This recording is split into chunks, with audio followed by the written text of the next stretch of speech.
Why aren't you negotiating? There's nothing for us to negotiate. The House has done its job.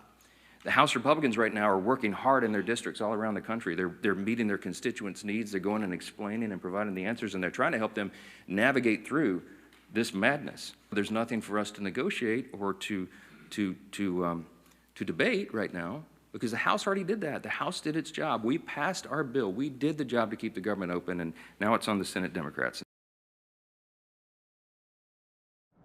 In the midst of a government shutdown on Friday morning, the latest government employment data was a mystery even to U.S. Labor Secretary Lori Chavez DeRemer. Usually we get the reports the day before, and I haven't seen that for this month. The delay of the release of the September jobs report from the Bureau of Labor Statistics means Wall Street investors, Main Street businesses, and consumers have one less piece of the economic puzzle to make important financial decisions. It's not like all the data goes away, but it's certainly one source that a lot of people pay attention to could be quite delayed. One private data source, the ADP payroll report released Wednesday, estimated the private sector lost 32,000 jobs during September.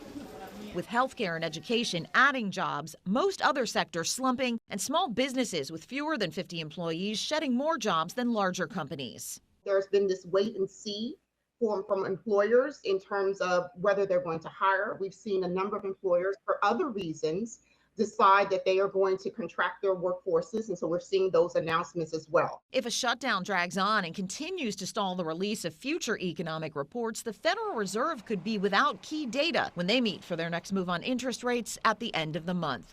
In Washington, I'm Karen Kafa. The economy's doing well, prices are down, we have virtually no inflation, everything's going good. We're respected by every nation in the world, and you know what happened? The Democrats want to shut it down, and they want to shut it down because they want to give billions, ultimately trillions of dollars to illegal migrants, people that came into our country illegally. Some of those people are criminals, but they came into our country illegally, and they want to give them the essential, over years, trillions of dollars. And our people aren't going to stand for it. They also want to have open borders. They want to have men and women's sports. They want to have transgender for everybody. These people are crazy, the Democrats. So if it has to shut down, it'll have to shut down. But they're the ones that are shutting down. This is baby Zave. He's now 1.5 and thriving. But his mom, Ashley Vasquez, says that wasn't always the case. He just didn't have an appetite and he wasn't putting on weight. Zave was put on special nutritional drinks that his family received through WIC, federal-funded program for women, infants, and children. It provides aid to more than 6 million low-income families to help cover expenses for food, breastfeeding support, and health education. But that money could soon be at risk if the government shutdown continues. For really young children whose sole source of nutrition may be infant formula, the loss of WIC would be absolutely devastating because their families don't have other options. Nell Menifee-Leiby with the National WIC Association says if the government doesn't pass a spending bill within the next 2 weeks, funding will likely run out. That really puts us in a crisis point very quickly. Funding for other assistance programs like the Supplemental Nutrition Assistance Program known as SNAP could also be at risk. Roughly 42 million people depend on SNAP to help cover groceries. October's benefits were already sent out, but come November 1st, it's unclear whether people will receive assistance as politicians continue to debate. Republicans refuse to extend the Affordable Care Act tax credit. This is not about health care. This is about Democrats wanting to show their progressive left base that they are fighting against Donald Trump. Meanwhile, it leaves vulnerable parents like Ashley Vasquez unsure how they're going to pay for their families. I'm Jen Sullivan reporting. At the San Ysidro point of entry, U.S. Customs and Border Protection officers see about 60,000 cars total every day. Jorge Llanos is an officer with U.S. Customs and Border Protection and says they're the first line of defense. Working on the POEs, the ports of entry, making sure that all the people that are coming across, whether they're U.S. citizens, residents, or foreigners, have an ability to come in the proper documents or the status to come in. But now, officers are going to have to do all that without a paycheck. The next time they're supposed to get paid is next weekend. Yano says there shouldn't be impacts to the public, but says things may change if the shutdown goes on for too long, with officers possibly opting out of coming to work. When things like this happen, it is a slap in the face. It shouldn't happen. We shouldn't be the first ones to feel the brunt. This isn't the first time U.S. Customs and Border Protection officers have had to deal with the government shutdown. Back in 2018, during President Trump's first term, the government shut down for 35 days, and the officers had to go without a paycheck then, too. He says right now, younger officers may face more uncertainty when it comes to paying for things like rent and food. It is difficult to live in the area. Housing is expensive. Groceries weren't that bad in 2018, but they've gone through the roof in the last year. Yano says officers are bracing themselves for what happens on the federal level. The only thing that we can rely on is basically each other. Hopefully we'll be able to come up with different groups to help out and unfortunately just dip into our savings accounts. In San Ysidro, Jane Kim, ABC 10 News. The White House says thousands of federal workers could be laid off if a deal is not reached. And today, Trump said Democrats would be the ones responsible. Listen. I call them Democrat layoffs. They're Democrat layoffs. They're causing it. We're doing better than the country's ever done. And the Democrats hate seeing that. It's up to them. Anybody laid off, that's because of the Democrats. All right, what do you think about what he has to say? It is offensive and it's a lie. This is the president of the United States. He should know the damn laws. He does not have the authority to lay people off because we're in a shutdown. The laws are very clear on that. You don't have authority to spend money, but you can't change laws. These are congressionally appropriated positions doing congressionally mandated work. The idea that the president thinks that it's a good idea to hurt the American people, to take away people. I mean, if the National Flood Insurance Program is out of money, if we have a Hurricane Helene that comes through, who's going to solve that? The EPA has no disaster people on it, and he's going to fire these people? That's not presidential. It is shameful. It is thin-skinned. It is anti-American, and it's frankly evil. Democrats, unfortunately, are continuing to play political games, and we are now in day 6 of the Democrat federal government shutdown. Millions of American federal workers are under enormous financial stress as a result, wondering how they will pay their bills and take care of their families. If the Democrats do not vote to open the government tonight, federal workers will not receive their next full paycheck. Additionally, the special supplemental nutrition program for women, infants, and children will run out of federal money very soon. This program provides vouchers to buy infant formula, fresh fruits and vegetables, and other healthy foods for low-income families. It can be easily fully funded if Democrats simply vote tonight to reopen the government. Also, our incredible military service members who risk their lives to preserve and defend our country are now working without pay and will miss their next paychecks if this Democrat shutdown does not end tonight. The Republican-backed clean and nonpartisan funding bill fully funds this important food aid program, gets our troops paid, and reopens the government. So all of this begs the question, what is the Democrat ongoing shutdown truly about?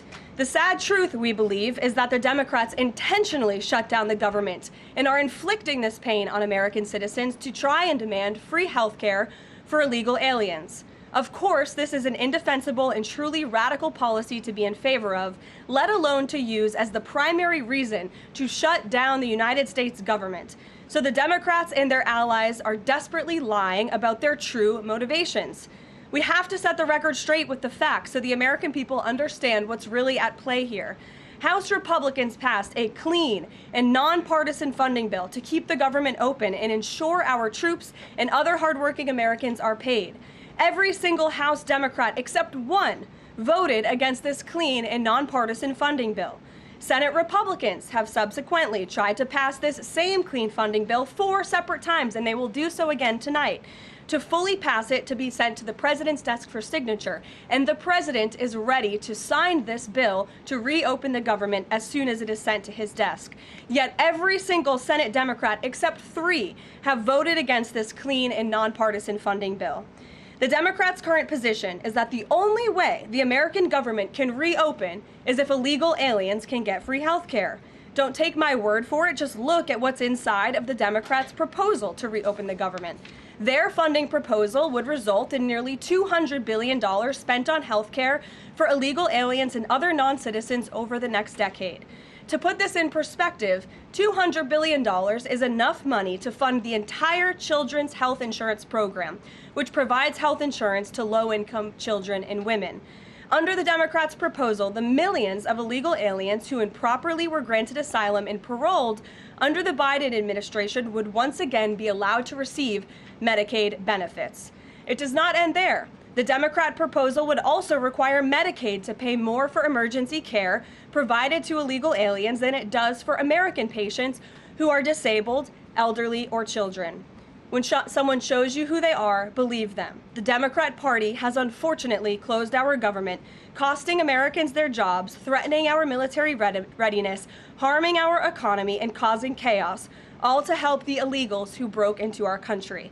Instead of holding illegal aliens accountable and removing them from our country, which is what this administration is trying to do every day, the Democrats want to give them the free benefits paid for by the American taxpayer.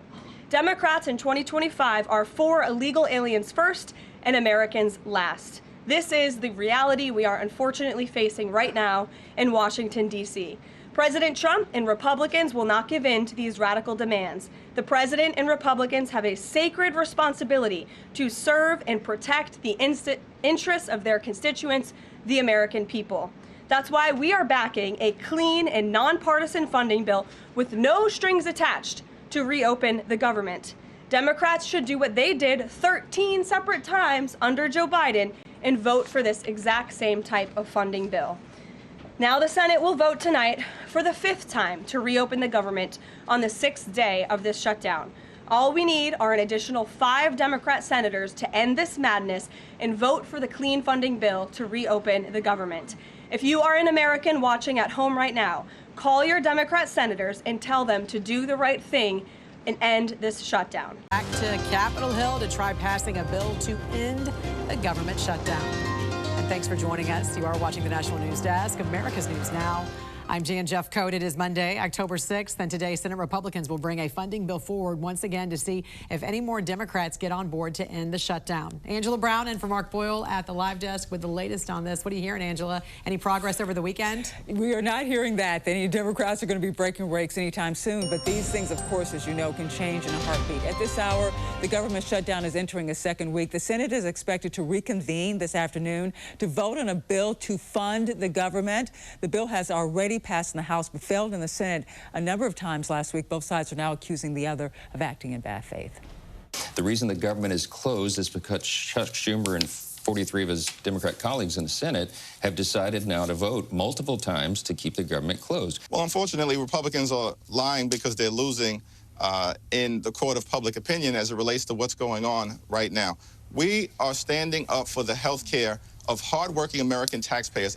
Well, the holdup with Democrats in Congress is health care and making sure health care insurance subsidies continue. We'll see if there are any changes this week when it comes to that issue. Meantime, the Trump administration says it will move forward with mass firings and also layoffs as President Trump decides negotiations with Democrats are at a standstill.